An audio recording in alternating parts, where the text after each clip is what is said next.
Curso de Lógica, aula extra.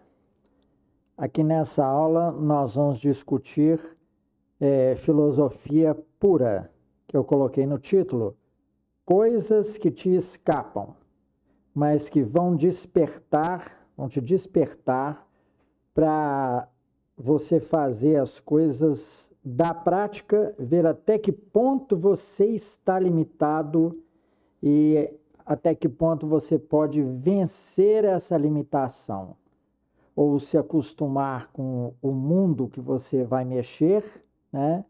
E superar a sua dificuldade dentro desse mundo. Vamos começar com uma notícia que veio agora, está correndo o ano 2022, para quem for ver essa aula no futuro, né? A notícia que está correndo, que chocou muitas pessoas, por causa do crescimento da inteligência artificial, é um cientista da Google que disse que a ferramenta de inteligência artificial que a Google está criando, ou vem criando, atingiu consciência própria. Tá certo? As formas de inquirir essa ferramenta, né, revelaram uma certa consciência. Eles montaram de tal forma que ela conseguiu manifestar uma consciência, mesmo que artificial. Pensem bem, vamos devagarzinho. O que é que a ciência da matemática criou? Vocês conhecem os números, né? Então eu pergunto, os números realmente existem? Você pega nesses números, eles são uma ideia, mas você pega, você manipula, eles realmente existem para você? Os números existem para todos nós, mas eles realmente existem por si só? O que os sons criam na nossa mente? Vocês já pensaram sobre a música? Você ouve uma música e sente uma sensação, você chama isso de emoção, mas é muito mais do que isso, porque outras pessoas também sentem aquilo que você sente. E então existe uma sensação coletiva em torno da música, tá?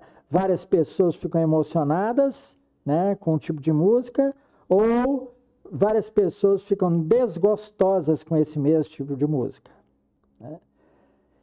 Vocês já notaram que existem 3 cores biológicas, tá? Na nossa biologia existem apenas 3 corpos dentro do olho, chamados bastonetes, que percebem cor, mas nós só temos 3.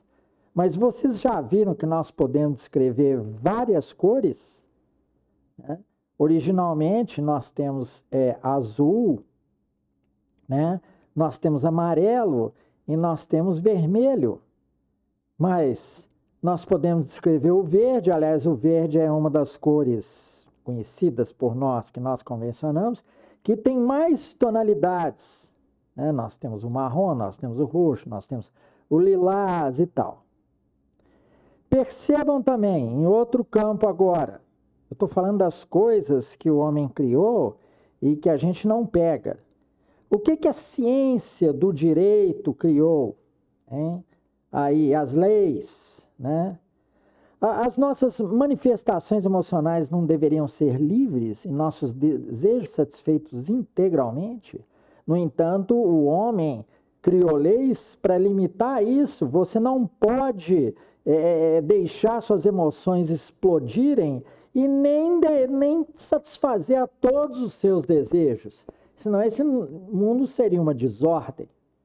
Então, por que se criou as leis para limitar isso? Onde elas estão? Você diz assim, elas estão escritas no papel, mas elas vieram de alguma coisa, os homens se reuniram. Então, onde esta lei estava escrita originalmente, onde ela se manifestava, para que os homens pudessem escrevê-las em folhas de papel? Vocês já pensaram sobre isso? O que o coletivo estabelece na sociedade? O que regula o coletivo? São as leis, né? Mas pensem bem, vocês já pensaram nisso? Por que existem tantas cópias do ser humano se algumas já bastariam para representar o drama da humanidade. Vocês já devem ter visto peças de teatro, visto filmes, né? Com mais ou menos uns 20, 30 personagens, dá para fazer um enredo muito complexo e descrever o homem. Por que que nós estamos aqui nessa grande peça de teatro que é a vida, né? Com tanta gente, nós já somos 8 bilhões nesse ano de 2022, né? Por que que nós somos tantos? Alguns já bastariam para expressar as vontades humanas, seus desejos, suas vontades, né? Por que tanta gente? Né? E também vocês têm uma convicção à matéria.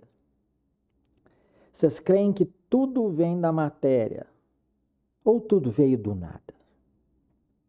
Pense, nós tínhamos um espaço vazio, aliás, a gente nem tinha espaço, né? Nós não tínhamos nem tempo, tá? E surgiu isso tudo. Olha aí para a sala em que você está, né, no momento, ou no seu quarto. Olha o tanto de coisa. Olha o que o ser humano já criou, né? E no início nós tínhamos um universo vazio, nós não tínhamos nada, né? Homens tentam dizer, tinha um pontinho, dentro do pontinho tinha tudo. Tinha nada não, isso é mentira, né? Não tinha nada. Vocês têm que começar, para a sua criatividade, a conceber coisas do nada, tá? Acostumem-se com isso. Se vocês conceberem a partir de coisas prontas, vocês não serão pessoas criativas. Agora vamos continuar nossa jornada em torno das coisas que não são materiais, né? Que são bons sujeitos para a filosofia pura, a matemática. Vamos aqui esquecer do direito que nós falamos, do coletivo e tal, e perguntem-se, vocês já perceberam que os números são quase onipresentes, né? Eles estão aí nas folhas de papel de contratos, nas faturas, né? Nas vias de pagamento, nas contas, nos livros, nos cadernos, nas portas das casas, em lataria de veículos, lá o númerozinho do modelo dele, em letreiro de loja, placa de rua, até debaixo do seu sapato tem ali números, né? Nos muros. Já viram como eles são entidades que povoam o mundo todo? Entidades silenciosas que povoam o mundo, né?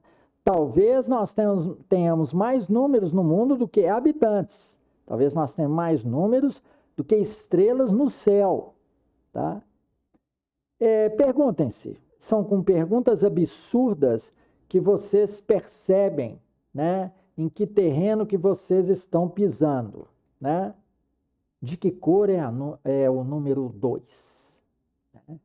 O número 2 é uma coisa conhecida por todo mundo, mas qual que é a cor dele? Ele é vermelho, é azul, amarelo, né?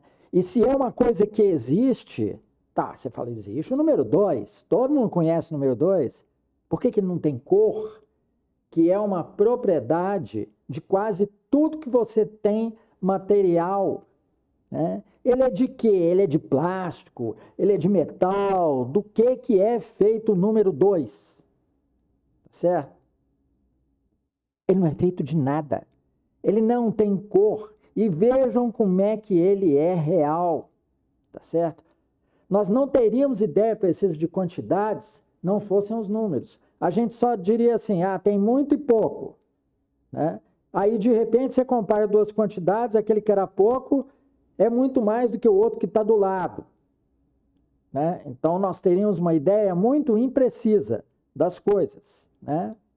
Os nossos planejamentos não teriam a precisão que tem sem números. Como é que você ia falar assim, daqui a 2 semanas nós vamos fazer isso, há 2 dias atrás nós fizemos isso?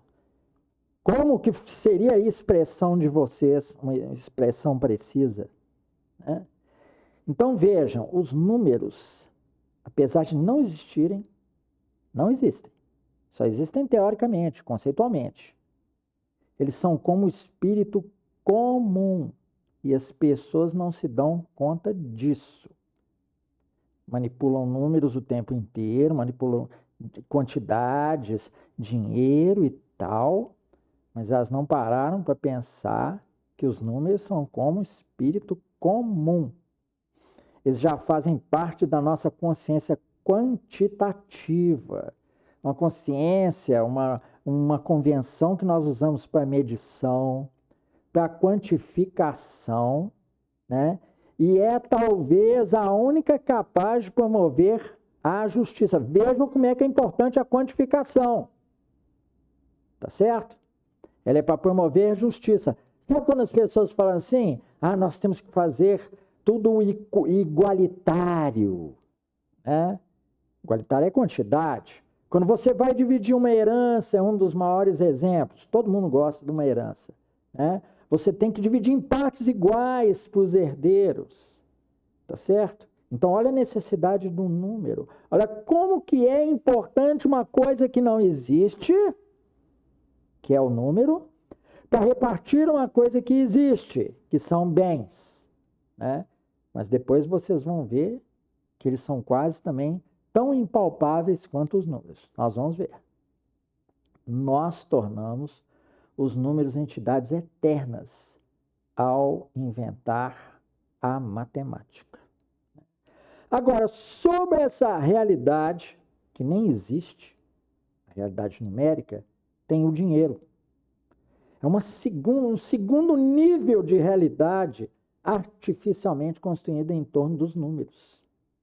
Vejam bem, falar em quantidade de trabalho, expressão dos economistas. Isso é uma convenção, isso é um espírito comum que as pessoas aceitaram. Como é que nós vamos medir o trabalho de uma pessoa? O trabalho dessa pessoa é 1, o do outro é 2, o do outro é 4. Como transformar em número? Nós criamos o salário. Vocês vão falar, o salário é a expressão da medição da quantidade de trabalho. Não é, porque tem salário injusto. Como muitas pessoas falam. Né? Tem gente que ganha muito e não trabalha nada. Certo? Vocês verão isso muito nas empresas. Se você ainda não começou a trabalhar, você vai ver. E você que já trabalha ou trabalhou, você sabe muito bem que isso existe. Tá certo? Vejam, mais uma vez estamos falando das coisas impalpáveis. Esta aula é para isso, para abrir a mente de vocês para coisas impalpáveis e mostrar que existe medida impalpável para coisas impalpáveis dentro de uma realidade que todo mundo aceita, que são os números, porque nós estamos querendo falar de espírito comum, tá certo? Depois nós vamos falar o que é esse espírito comum. Bem, vamos mais a algumas coisas para vocês pensarem, né? Vocês já perceberam que o seu corpo é a sua prisão? Isso não é só uma digressão filosófica, não. Tá? Vocês vão perceber por quê. Você não percebe isso porque você carrega essa prisão para lá e para cá. Né? Você está enclausurado dentro do seu próprio corpo. Um filme já chamou isso de síndrome de escafandro. Que, por exemplo, se você perde as pernas, perde o movimento, né, as pessoas em que acontece isso, né, elas percebem isso. Né, dependem dos outros para se movimentar, né, ou depende de uma cadeira de rodas, né? Bem, e você também já percebeu que sem a visão, o mundo parece que não existe. Vocês já tentaram imaginar como que é a vida de um cego, né? O que é que te convence, quando você fecha os olhos, de que as coisas estão ali, apesar de você não estar vendo?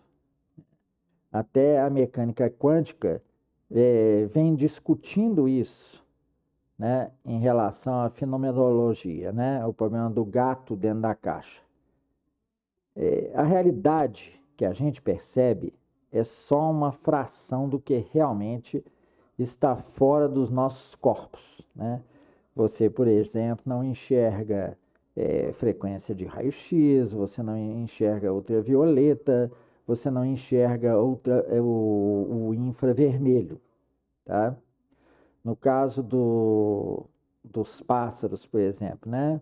Eles percebem mais pássaros e insetos, né? Percebem mais a parte do ultravioleta, né? Porque eles têm que chegar nas pétalas das flores, né? Ou seja, a natureza seleciona aquilo que interessa mais a uma determinada espécie, né? Então, você tem consciência, né, das coisas, né? No caso aqui em que nós falamos de fechar os olhos, né? Você sabe que as coisas estão ali fora, né? Mesmo que você feche os olhos, por causa da sua consciência que você veio tendo à medida que foi ficando mais velho, tá? Ela é que te garante que aquilo que você não toca ou não vê está nos lugares previstos, tá certo?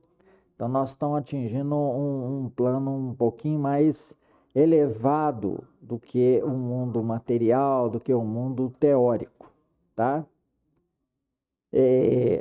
Vejamos uma outra coisa aqui, em relação à essência das coisas. O que a língua e a escrita estabelecem, né? A escrita foi considerada, e a linguagem, né, foi considerada uma das maiores conquistas do ser humano.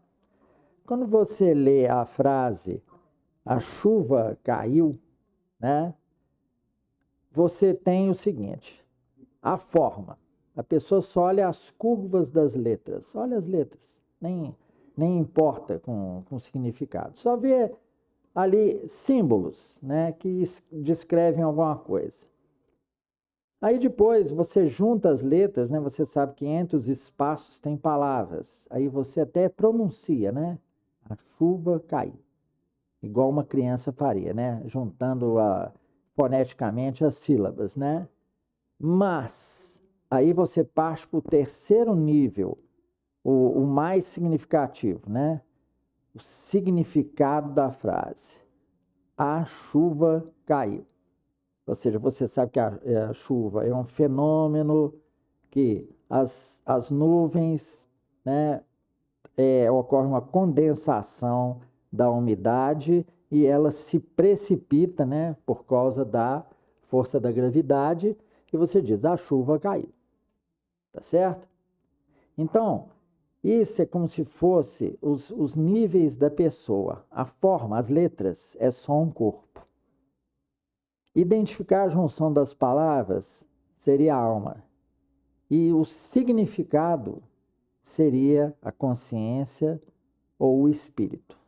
Estão entendendo? As pessoas que não acreditam na existência do espírito é como se lessem palavras foneticamente como crianças, e aí você pergunta assim: o que significa a frase que você leu? Ele fala assim: não me importa, o que importa é que eu sei ler. Correto?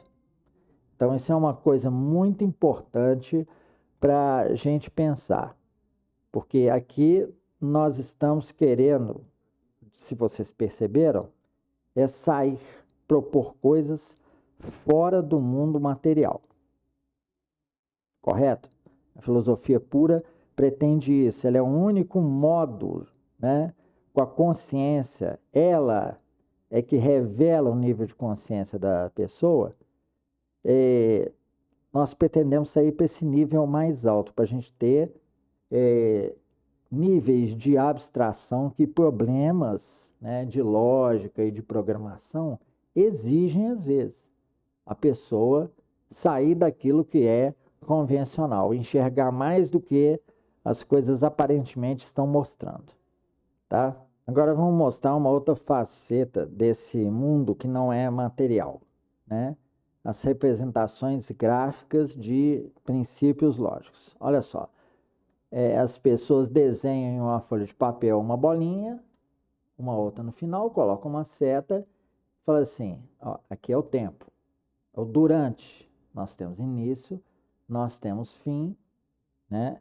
E aquela reta representa o durante. E vão colocando aqui, ó, datas e fatos que aconteceram. Todos nós aceitamos isso. Vocês já se perguntaram por quê? Né? Como essas representações, ó, pequeno, grande, você acha óbvio, né? Não, isso aqui é menor do que isso aqui. Então eu chamo isso de pequeno, eu chamo isso aqui de grande. Só que existem outras expressões de pequeno e grande que são, né, baixo e alto, né? Vocês já notaram que, no geral, coletivamente, o ser humano aceita esse tipo de representação? Então, perguntem-se por quê. Aqui não há matéria. Vocês podem falar, não, tem o papel e a escrita. Mas isso não é a matéria. Aqui é puramente demonstração de ideias, tá? Então, vamos concluir algumas coisas aqui, pelo que nós mostramos. Ó, existe uma consciência coletiva, né? A primeira pista é a forma comum que todos os seres humanos partilham entre si. 2 pernas, 2 braços, 2 olhos e tal. Nós temos seres semelhantes a nós, tá? Então, nós funcionamos coletivamente até pela nossa identidade física. A segunda pista é a língua comum. Já saímos de aparência física, forma, para língua, linguagem. Vocês já se perguntaram que coisa misteriosa é essa que os indivíduos começaram a se comunicar, estabeleceram padrões, né, parâmetros, regras comuns, e agora eles se entendem, pelo menos as pessoas da mesma língua, né? Se entendem. Isso é fantástico. Ninguém se dá conta, ninguém para pensar nisso, né? Da mesma forma, a aceitação da ideia de número, né, das verdades matemáticas, por todos os humanos, né, é uma forma de consciência coletiva. Você se pergunta assim, mas se não tivessem descoberto, se um homem não tivesse descoberto, o outro descobriria. Porque nós estávamos fadados a chegar a isso. A ideia de número a representar quantidade. Tá? Os povos em separados, né? Por exemplo, os romanos chegaram aos algarismos romanos. Os indianos é que inventaram esses algarismos que nós conhecemos hoje como algarismos arábicos, né? Aliás, já estão parando de falar nisso, que é algarismo arábico, né? São algarismos, tá? E a origem é indiana, tá? A aceitação também da ideia do valor de dinheiro é uma forma de consciência coletiva. Olha como é que as pessoas aceitam isso. Todo mundo fala mal de dinheiro e tal, mas todo mundo continua recebendo seu salário, seu pagamento e usando dinheiro, né? E é tão grave o caso do dinheiro que muitas pessoas falam, né? O mundo roda em torno do dinheiro, tá? Bem, então, você chega à seguinte conclusão, que aquilo que você tem de mais concreto, né, é a sua consciência. Se você estiver sozinho, isolado, como, sei lá, um prisioneiro, né, quando ele está sozinho na sua cela, né, a única coisa que ele tem é a consciência dele, né?